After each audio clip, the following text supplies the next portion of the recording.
नमस्कार जी, आप लोग कैसे हो? आशा करती सभी बहुत खुश और मस्त होंगे। आज मैं लेकर के आई हूँ एकादशी का व्रत कथा। तो कृष्ण पक्ष की जो एकादशी है, जो ज्येष्ठ मास में पड़ता है, ये वो कथा है। तो सुनिए। इस एकादशी का व्रत करने वाले को ब्रह्मा हत्या, भ्रूण हत्या, गोत्र हत्या, मित्र हत्या, पर निंदा, पर स्त्री रमण का पाप तथा और भी अनेकों प्रकार के पाप नष्ट हो जाते हैं।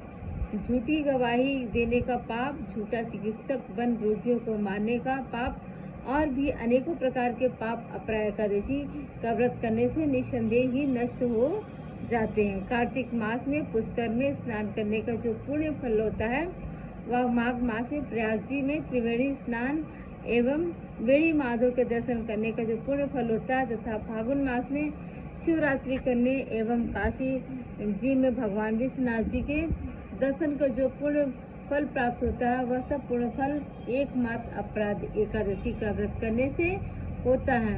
या जाकर पितरों का पिंड दान करने का जो महान फल होता है एवं सिंहस्थ गुरु में गोमती स्नान का जो महान पुण्य फल होता है और कुंभ में केदार दर्शन का जो महान फल होता है, तथा स्वर्णदान, अश्वदान, गजदान, भूमिदान, विद्यादान, अन्नदान, कन्यादान इत्यादि महादानों का जो फल होता है, वह महान पुण्य फल केवल एकमात्र अपरा एकादशी का व्रत धारण करने से होता है। यह पाप रूपी वृक्षों को काटने के लिए अत्यंत ही पैनी कुल्हाड़ी है। कष्ट रूपी तृणमूल समूह के लिए अग्नि और महान पाप रूपी अंधकार को नष्ट करने के लिए भगवान भूवर भास्कर का दिव्य प्रकाश है।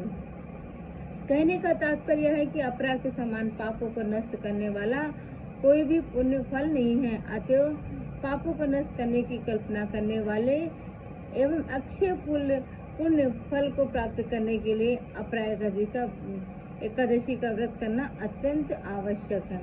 अपरा की अवहेलना करने वाले प्राणियों को कहीं भी प्राण नहीं मिलता, उनका जीवन एकदम निरर्थक रहता है। इसके विपरीत अपरा एकादशी का व्रत नियम पूर्वक धारण कर भगवान विष्णु की पूजा करने से सांसारिक सुखों की प्राप्ति के बाद अनंत काल में परलोक की प्राप्ति भी होती है।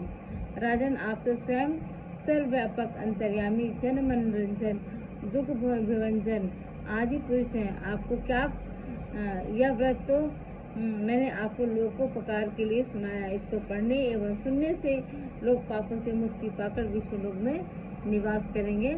ये ज्येष्ठ मास की कृष्ण पक्ष की एकादशी थी। इसका बहुत ही पुण्य होता है। इसका नाम अपरा एकादशी, इसे अचला एकादशी भी कहते हैं। तो इसे सबको करना चाहिए, क्योंकि हम लोग जब पैदा होकर के जब हम धरती पे आए हैं, तो कुछ न कुछ हम लोग से गलतियां होती रहती हैं।